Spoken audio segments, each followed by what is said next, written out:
Hello बच्चों, कैसे हैं आप सब। आज मैं आपको इस वीडियो में 30 सितंबर 2020 की 10वीं कक्षा की गणित विषय की जो वर्कशीट है, वर्कशीट नंबर 38, जिसका शीर्षक है हमारे पास ऊंचाई तथा दूरी शब्दावली, ये मैं आज आपको कराने वाली हूँ। ये जो आपका चैप्टर है ऊंचाई एवं दूरी, नवा चैप्टर है और जिसके आज हम शब्दावली यानी कि इस चैप्टर में क्या क्या शब्दों का यूज़ होगा, किन किन शब्दों का यूज़ होगा, हम उन सबको ही यहाँ पर डिटेल में पढ़ेंगे। तो चलिए अपनी वीडियो को स्टार्ट करते हैं।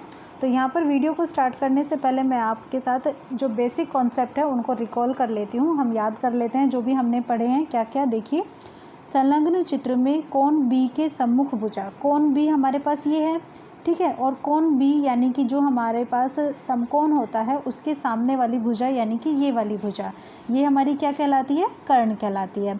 तो इसका मतलब ये वाली भुजा यहाँ पर क्या हो जाएगी, कर्ण होगी, ठीक है। फिर उसके बाद हमारे पास यहाँ पर कॉन्सेप्ट है कि कोण सी की संलग्न भुजा, ये कोण सी है और इस कोण सी की संलग्न भुजा यानी कि जिस पर ये कोण बना हुआ है, तो ये हमारी कौन सी भुजा हो जाती है, आधार कहलाती है ना बच्चों। और उसके साथ साथ कोण सी के सामने वाली भुजा, जो भी न्यून कोण होता है उसके सामने वाली भुजा वो हमारे पास क्या होती है, लंब होती है। तो ये तो हमने यहाँ पर रिवाइज कर लिया। अब बच्चों, आपने देखा है कि आपके जो डेली लाइफ है, आपके आसपास समकोण त्रिभुज के बहुत सारे उदाहरण हैं। तो चलिए कौन कौन से उदाहरण हैं हम एक एक करके उनको देखते हैं। तो सबसे पहले यहाँ पर देखिए कि ये आपके पास एक दीवार बनी हुई है ना, ये आपकी एक दीवार है और ये ज़मीन है और इस दीवार और ज़मीन के बीच पे यहाँ पर ये क्या है, एक सीढ़ी रखी हुई है। अगर आप यहाँ पर इस तरीके से देखें तो ये जो आकृति है आपकी किस प्रकार की है, एक समकोण त्रिभुज की है ना।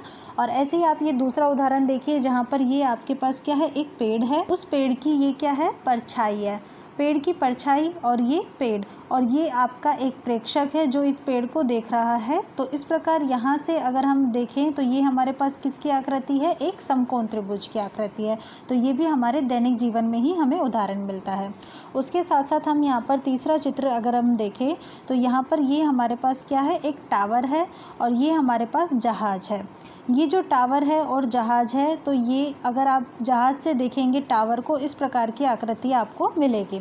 तो ये हमारे पास किसका उदाहरण है, समकोण त्रिभुज का।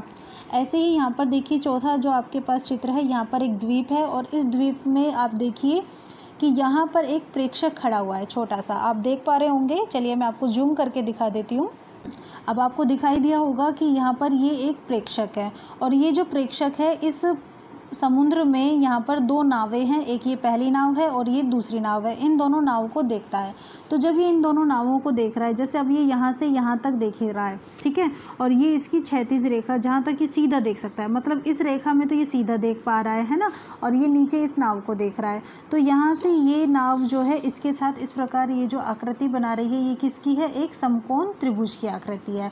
ऐसे ही अगर हम यहाँ पर ये देखें कि ये दूसरी नाव जो है ये कैसी आकृति बना रही है, तो देखो ये दूसरी नाव यहाँ से यहाँ तक है ना, और ये आपका प्रेक्षक यहाँ से यहाँ देख रहा है। तो ये भी आपका क्या बन रहा है, एक समकोण त्रिभुज बन रहा है। बस यहाँ पर क्या है कि ये समकोण त्रिभुज उल्टा बन रहा है। उल्टा मतलब कि इस समय समकोण त्रिभुज ये है, बेसिकली हमारे पास समकोण त्रिभुज इस प्रकार से बनते हैं, लेकिन ये समकोण त्रिभुज में क्या है कि ये वाला बिंदु नीचे है, तो ये इस प्रकार से उल्टा बन रहा है। तो ये आपका जो कोण है यहाँ पर, ये कैसा है, समकोण है।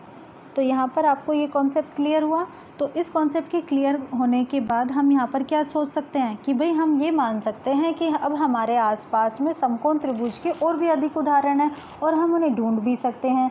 ऐसी स्थिति में वस्तुओं के मध्य बनने वाले कोणों के लिए हम विशेष शब्दावली का प्रयोग करते हैं। यानी कि जैसे अब हम यहाँ पर उदाहरण ले किसका, कि देखिए ये आपके पास क्या है, एक टावर है और ये आपके पास क्या है, जहाज है। तो ये जो टावर और ये जहाज, इनके अगर आप देखेंगे तो इनके बीच में समकोण त्रिभुज बन रहा है, तो इनके साथ यहाँ पर एक कोण भी बन रहा है। तो जब इस प्रकार कोण बनते हैं तो यहाँ पे जो भी हमारे पास प्रारूप हमें ये मिलता है, इसमें हम कुछ विशेष शब्दों का यहाँ पर चयन करते हैं और वो विशेष शब्द हमारे लिए क्या होते हैं, कोणों के लिए। यानी कि जो हमारे कोण हैं यहाँ पर हम उन्हें अलग अलग नाम से कहते हैं। तो दो प्रकार के कोण होते हैं। तो सबसे पहले हम बात करते हैं किसकी, उन्नयन कोण की। तो उन्नयन कोण का जो हमारे पास कॉन्सेप्ट है, इसमें क्या है कि जब कोई व्यक्ति ऊपर की ओर किसी वस्तु को देखता है, ऊपर की ओर देखता है, तो जैसे आपके पास ये चित्र है, यहाँ पर देखिए ये एक प्रेक्षक है। प्रेक्षक यानी कि कोई व्यक्ति है और ये यहाँ पर क्या है, एक वस्तु रखी हुई है।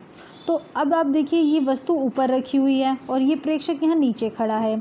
तो ये क्या करेगा, इस वस्तु को जब देखेगा तो इसकी निगाहें कहाँ होंगी, ऊपर की ओर होगी। तब दृष्टि रेखा, तो अब ये देखेगा इस तरीके से, अगर ये इसको देखेगा तो ये इसकी क्या कहलाएगी, ये कहलाएगी इसकी दृष्टि रेखा। ठीक है, तो ये तो हो गई है दृष्टि रेखा। और उसके अलावा ये वाली जो रेखा है आपके पास AC, ये इसकी ऐसी रेखा है जहाँ तक ये सीधा देख सकता है ना। जब ये सीधा देख सकेगा तो वो होगी क्षैतिज रेखा, और अगर ये ऊपर देखेगा तो वो हो जाएगी इसकी दृष्टि रेखा। तब इन दोनों के बीच में दृष्टि रेखा यानी कि लाइन ऑफ साइट बोलते हैं, और क्षैतिज रेखा जिसे हॉरिजॉन्टल लाइन बोलते हैं, इन दोनों के बीच में जो भी कोण बनता है उस कोण को हम क्या कहते हैं, उन्नयन कोण कहते हैं। तो इन दोनों के बीच में ये कोण बन गया है, और ये कोण यानी कि थीटा से हम यहाँ पर इसे प्रदर्शित कर रहे हैं, इसे आप क्या कहेंगे, उन्नयन कोण कहेंगे। ठीक है बच्चों, तो इसका मतलब आपने क्या देखा यहाँ पर कि जब आप ऊपर की ओर देख रहे हैं तो आपका कोण जो बन रहा है वो कौन सा है, उन्नयन कोण। ठीक है, अब ये आपकी क्षैतिज रेखा है और ये कोण आपका ऊपर बन रहा है, तो एक कॉन्सेप्ट इसका ये हो गया क्या कि क्षैतिज रेखा के ऊपर बनता है ये कोण, है ना। तो दो कॉन्सेप्ट आपको मिले, क्या क्या, एक तो ऊपर की ओर देखने पे बन रहा है, और दूसरा क्या, क्षैतिज रेखा के ऊपर आपका मापा जा रहा है, और तीसरी बात क्या कि जो भी आपकी दृष्टि रेखा है और क्षैतिज रेखा है उनके बीच में ये कोण बन रहा है। ठीक है, और यहाँ पर जो भी हमारे पास ये व्यक्ति खड़ा होगा जो इसे देख पा रहा होगा वो हमारा क्या कहलाएगा, प्रेक्षक। तो ये तो हमने उन्नयन कोण पढ़ लिया। अब इसके साथ साथ हमारे पास अवनमन कोण का भी उदाहरण होता है। अवनमन कोण का मतलब ये हुआ कि जब कोई व्यक्ति किसी वस्तु को नीचे की ओर देखता है। नीचे की ओर कैसे देखेगा, तो अभी अभी आपने देखिए यहाँ पर एक उदाहरण देखा था, किसका, ये देखिए यहाँ पर आपके पास ये एक क्या था, प्रेक्षक था, और ये प्रेक्षक नीचे ये जो द्वीप है, इस द्वीप में यहाँ पर इस समुद्र में दो नावें तैर रही है और इन दोनों नावों को देख रहा है। तो इसका मतलब ये हुआ कि ये प्रेक्षक ऊपर से नीचे की ओर देख रहा है ना। तो ऊपर से नीचे यानी कि अगर हम ये दूसरी नाव की बात करें तो ऐसे देखेगा, तो ये जिस रेखा में देखेगा, यहाँ से यहाँ तक जो देख रहा है ना, तो जिस रेखा में देखेगा ये हमारी क्या हो जाएगी, दृष्टि रेखा। ठीक है, और जहाँ तक ये सीधा देख सकता है, सीधा देखने वाली रेखा हो जाएगी हमारी क्षैतिज रेखा। तो यही कॉन्सेप्ट यहाँ पर है। तब दृष्टि रेखा तथा क्षैतिज रेखा के मध्य बनने वाला कोण, तो देखो यहाँ तक अगर कोई भी व्यक्ति है वो यहाँ खड़ा है और यहाँ खड़ा होके वो नीचे, मान लीजिए ये इस बॉक्स को देखेगा, तो ये कैसे देखेगा, ये इस तरीके से देखेगा, है ना, ये इसकी लाइन हो जाएगी। तो ये तो हो जाएगी हमारे पास क्या, दृष्टि रेखा। और जहाँ तक ये सीधा देख पाएगा यानी कि ये वाली रेखा, ये हो जाएगी क्षैतिज रेखा, और इन दोनों के बीच का कोण होगा हमारे पास अवनमन कोण। ठीक है बच्चों, अब अगर आप यहाँ पर कॉन्सेप्ट देखें तो क्या, तब दृष्टि रेखा और क्षैतिज रेखा के मध्य बनने वाले कोण को आप क्या कहते हैं, अवनमन कोण। तो अब आप देखो यहाँ पर भी आपके पास क्या कॉन्सेप्ट था कि दृष्टि रेखा और क्षैतिज रेखा के मध्य बनने वाला कोण क्या कहलाता है, उन्नयन कोण।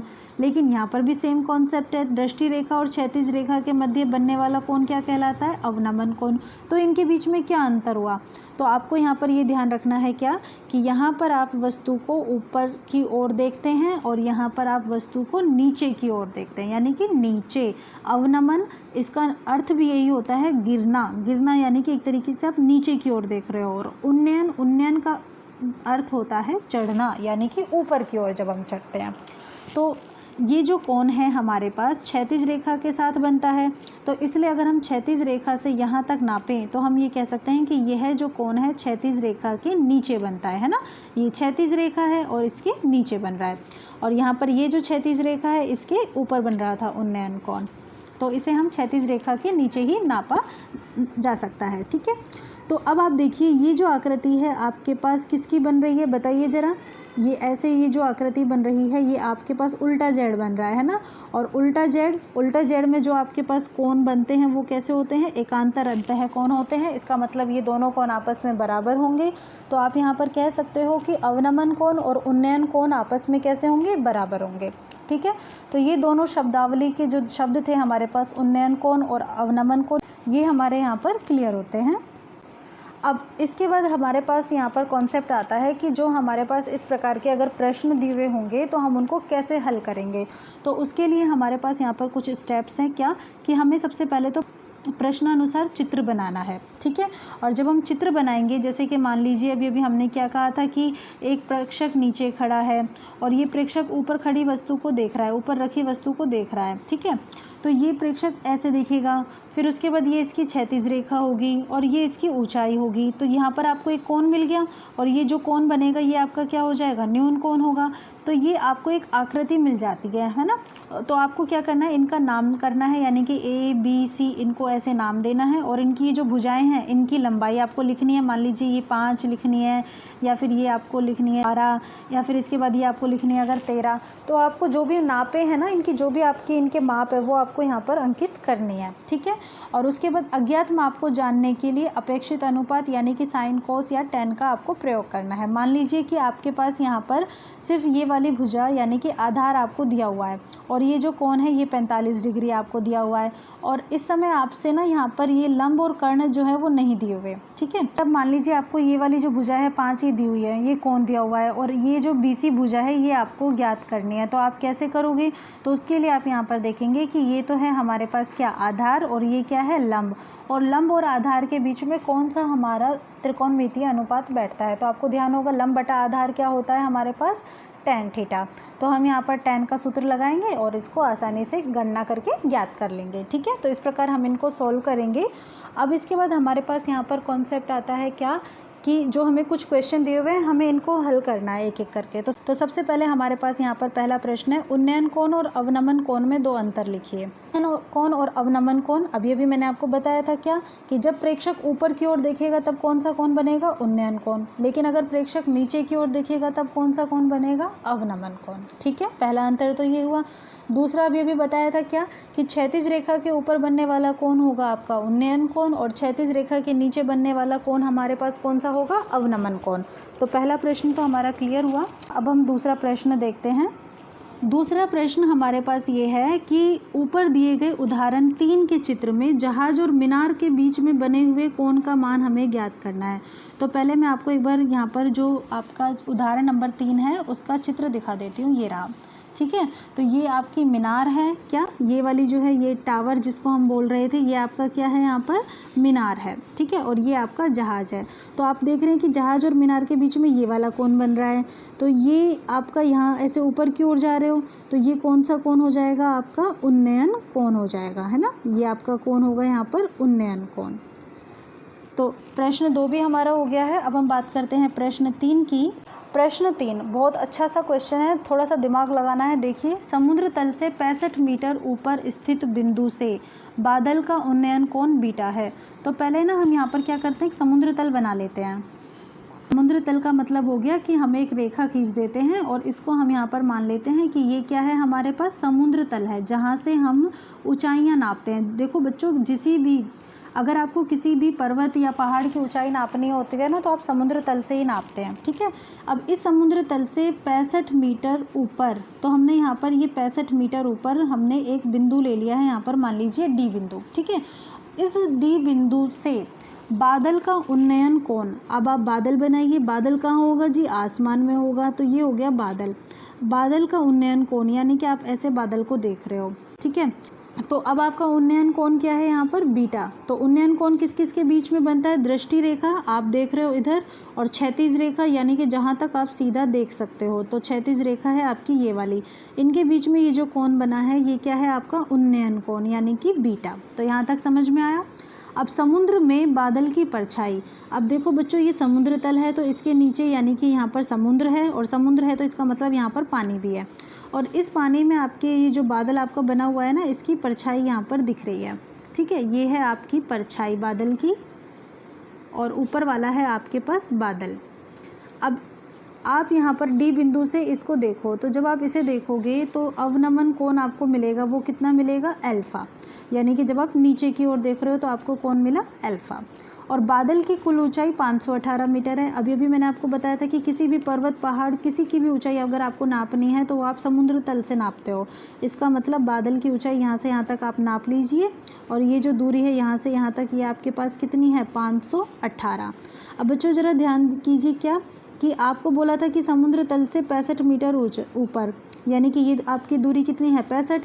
तो आपके पास ये जो बची हुई दूरी है ये कितनी हो जाएगी, 518 में से क्या घटा देंगे हम, 65 घटा देंगे, यानी कि ये हमारे इस त्रिभुज का लंब आ जाएगा, है ना।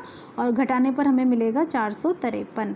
तो इस प्रकार मैंने आपको ये वर्कशीट 3 जो है पूरी सॉल्व करा दी है। अगर आपको कोई डाउट हो तो आप मुझे कमेंट बॉक्स में कमेंट कर सकते हैं, और प्लीज़ चैनल को सब्सक्राइब कर लीजिएगा ताकि जब भी मैं वर्कशीट अपलोड करूँ तो आपको नोटिफिकेशन मिल जाए। Thank you for watching my channel.